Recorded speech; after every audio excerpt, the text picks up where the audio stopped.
Coverage of the 2003 Powerboats by the Bay is brought to you by these sponsors. And now, SNN is proud to bring you live coverage of the Offshore Grand Prix dry pits. At the Van Wezel, here's Antoine Smith. We are hanging out in the Van Wezel parking lot, getting geared up.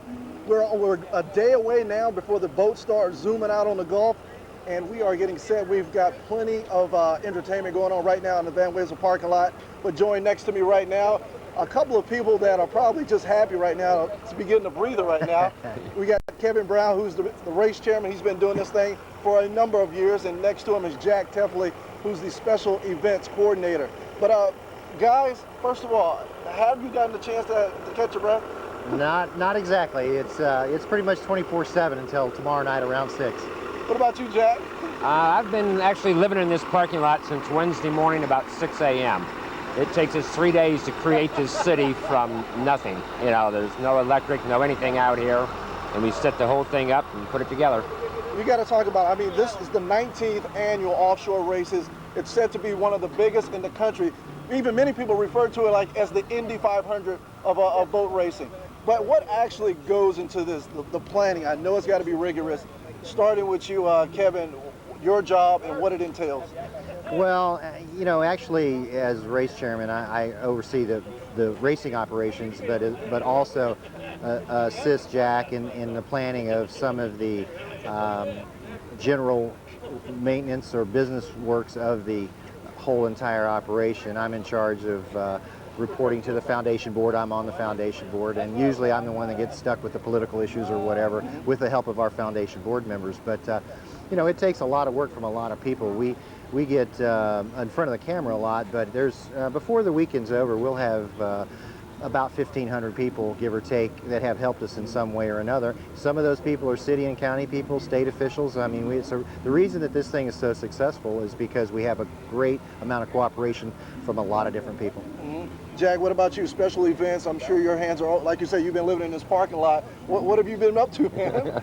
Well, actually, my special events committee started back in January with meetings. Unfortunately, I've had a number of key people that's done the same job, like parade chairman, bed race chairman, etc., for a number of years, but we still start putting it together. We start working with city and county people, doing the original planning of the events, the dates, etc., and then every month we start working out all the more minor details, where the generators are going to go, the trolleys, etc. And then when it gets down to this final week, is when we bring it together, and as I said, create this little city of this particular event. But we also have a golf tournament, you know, that's already passed, which is a good fundraiser, the kickoff party, the parade, and etc. So.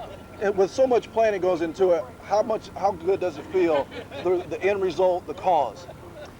Well, I mean, you can't feel any better about having $6.5 million worth of buildings in this county that have had 7,000 handicapped individuals go through them in the past 18 years. I mean, that's why so many people help us. You know, if you were at the fishing tournament on Tuesday, you see how happy these people were to go out for an hour and a half, 2 hours and catch a fish. I mean, we're talking about some people that have difficulty just feeding themselves. And so, you know, that's what this whole thing, how it started 18 years ago, why it's been successful, and how it's lasted this long. And Jack, I just want to give our viewers a sense. They can only see so much behind us. Actually, kind of walk us through, what do we got going on out here today? Well, start off with, it's free admission. Start off with, there is a free trolley shuttle from Sarasota High School parking lot to get here if you don't want to try to come here and deal with where to park. We have entertainment going all day long, starting actually right now till 11 o'clock tonight. We have a bikini contest at 7 p.m. this evening.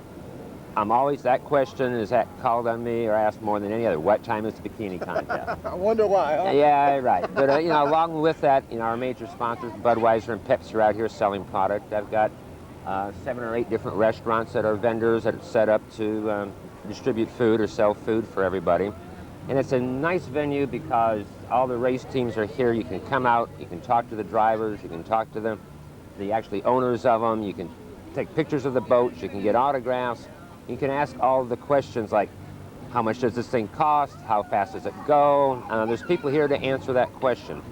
You also have the cranes set up here so you can watch the boats being lifted off the trailers in the water.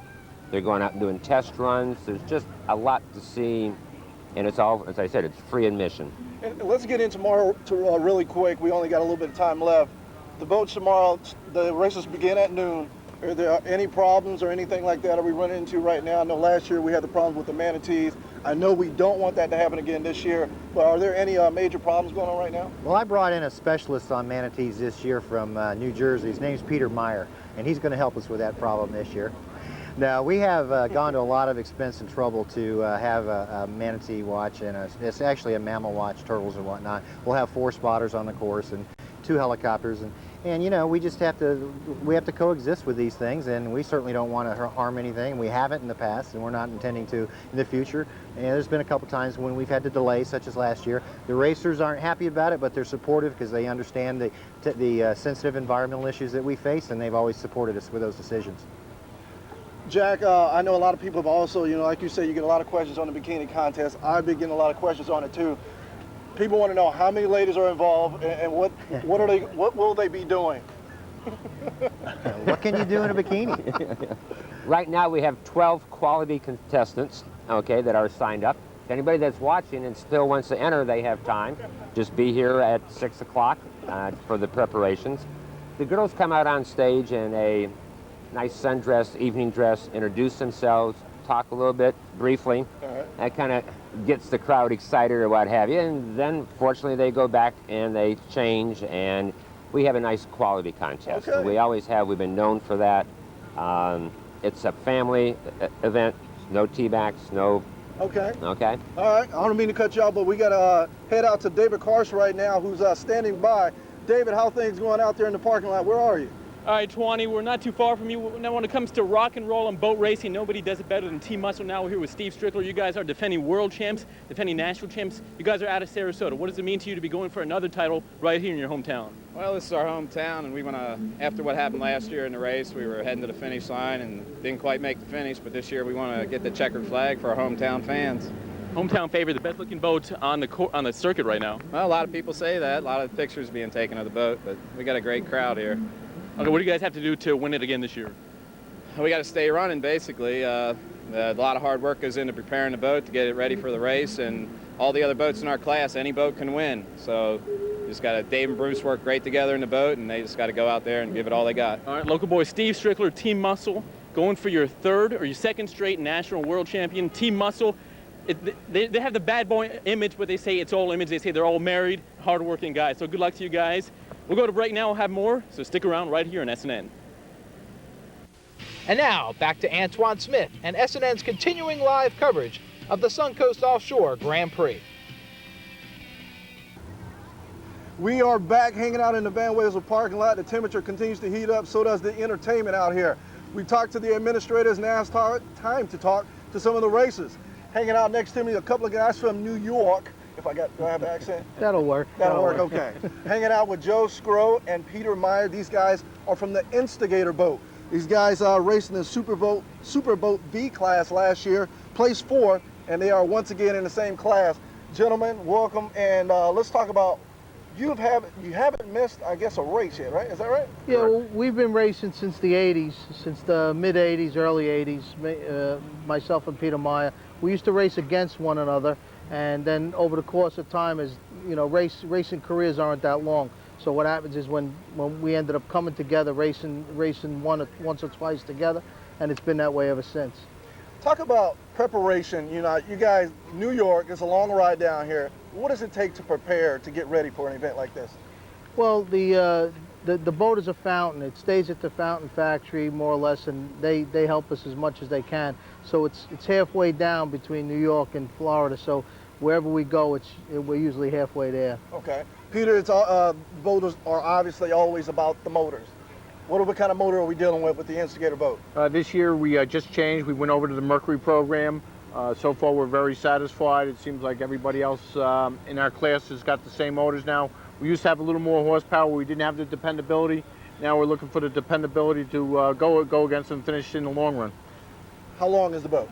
It's 40 foot.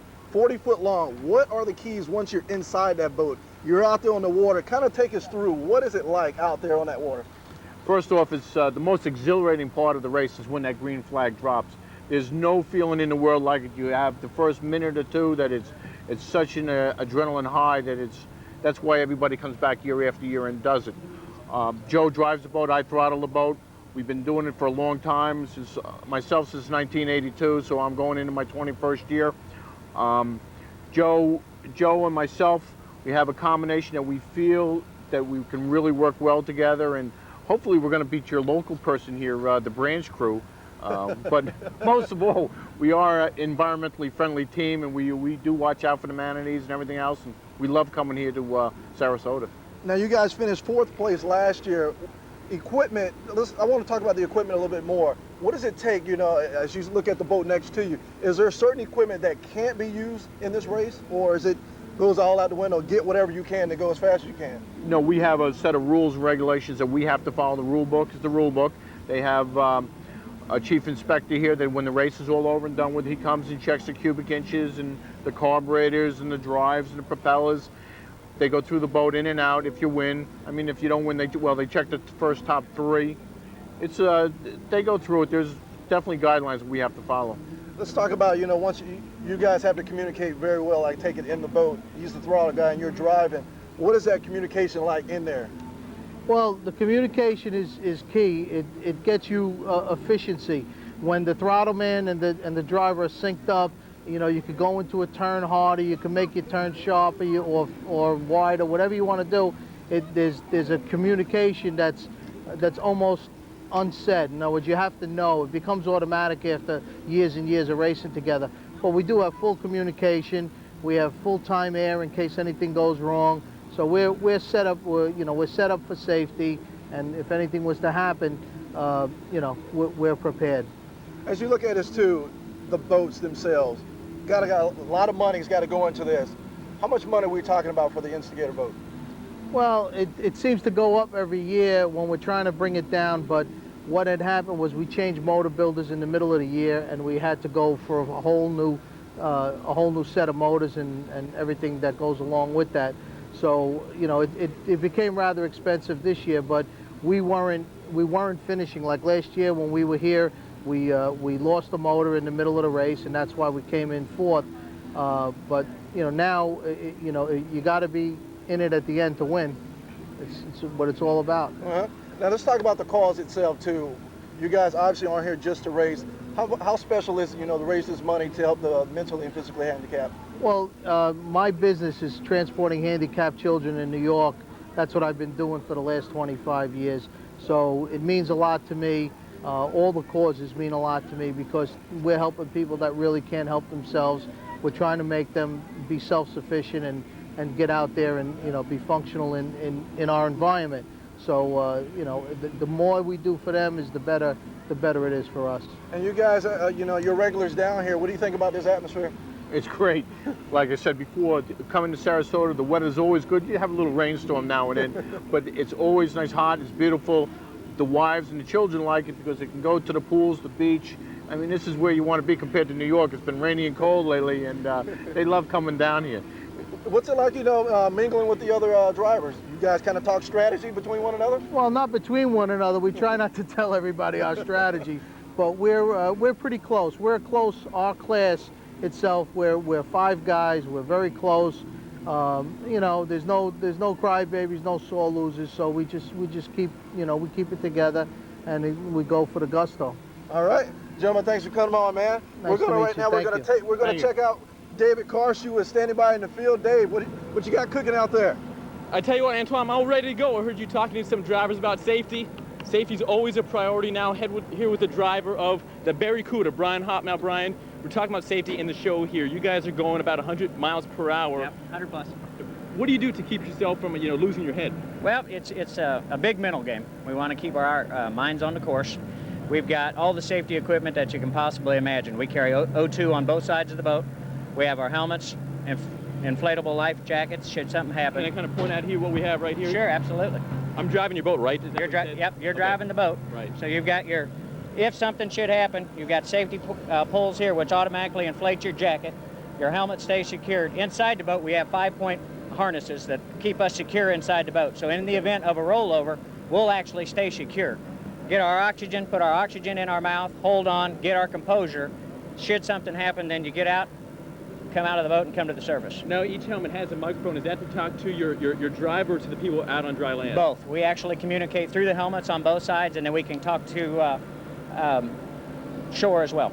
Okay, so this boat is a little smaller than some of the other boats. How is this different than some of the other ones? This boat's a 30-foot Spectre. We run super stock class, and it's about 110 mile an hour, 105 mile an hour boat.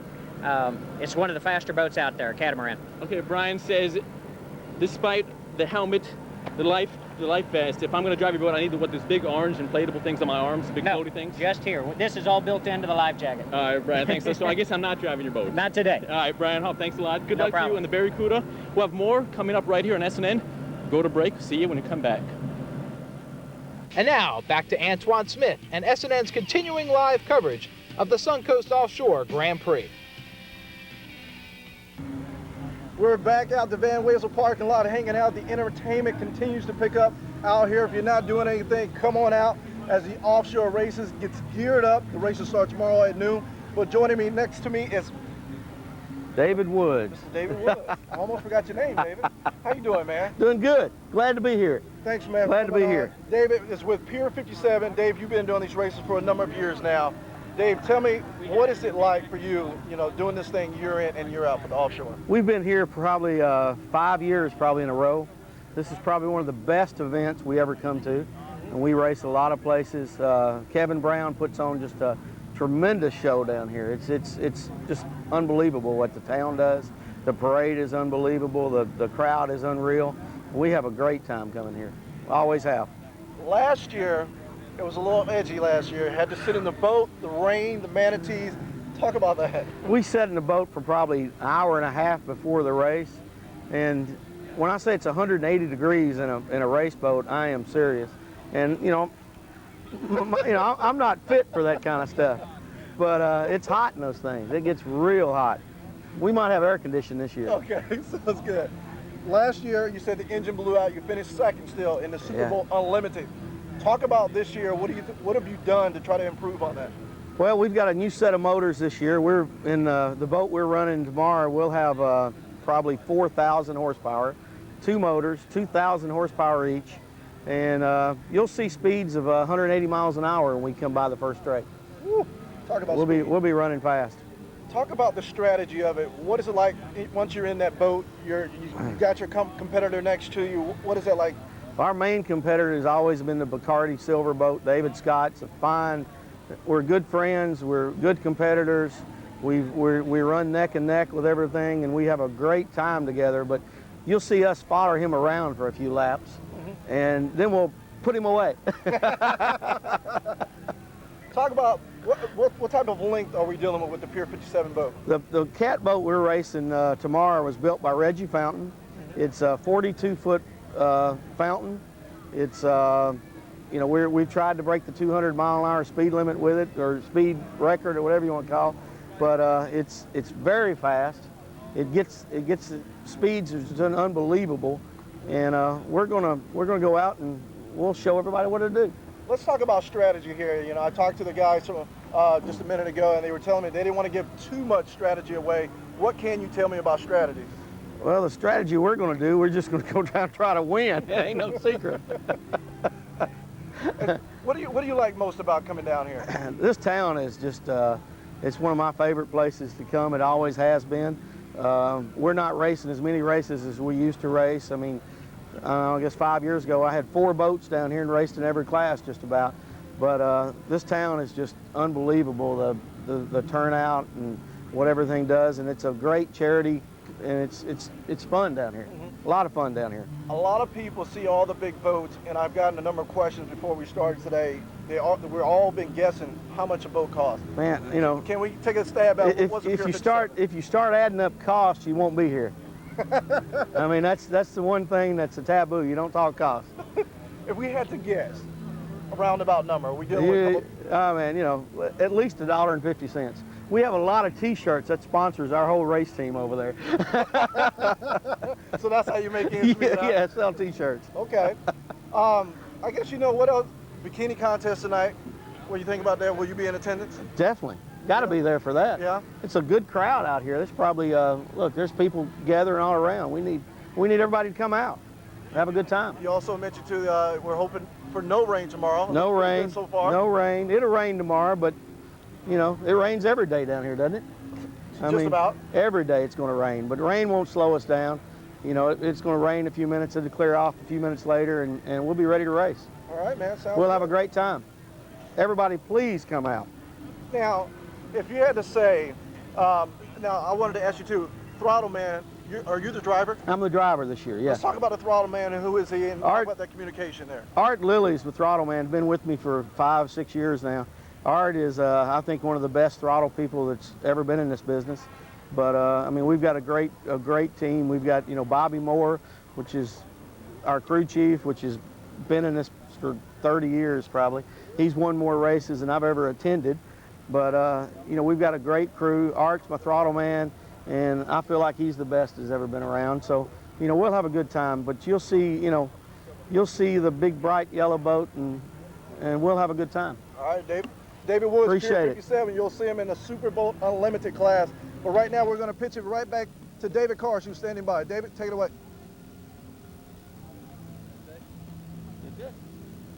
We're going to come right back.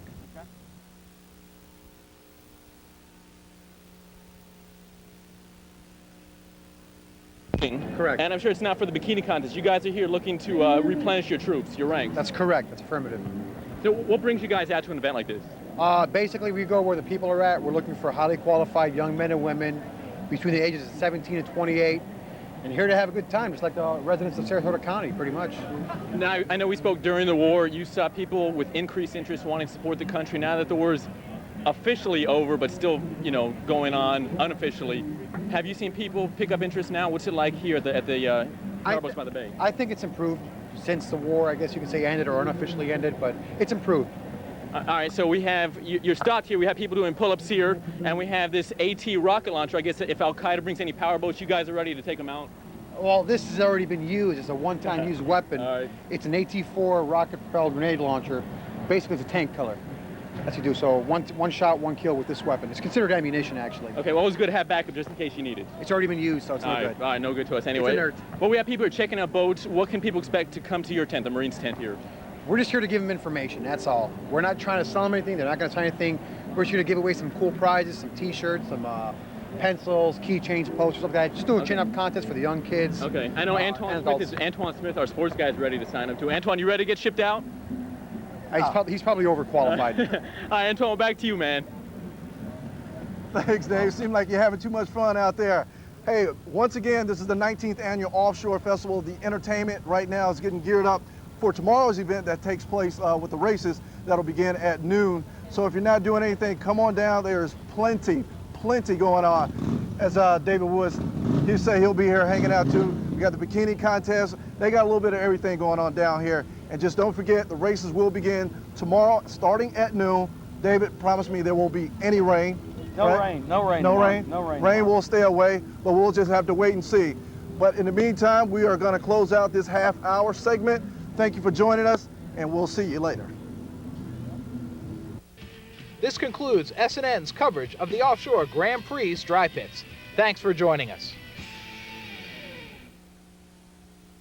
Coverage of the 2003 Powerboats by the Bay was brought to you by these sponsors.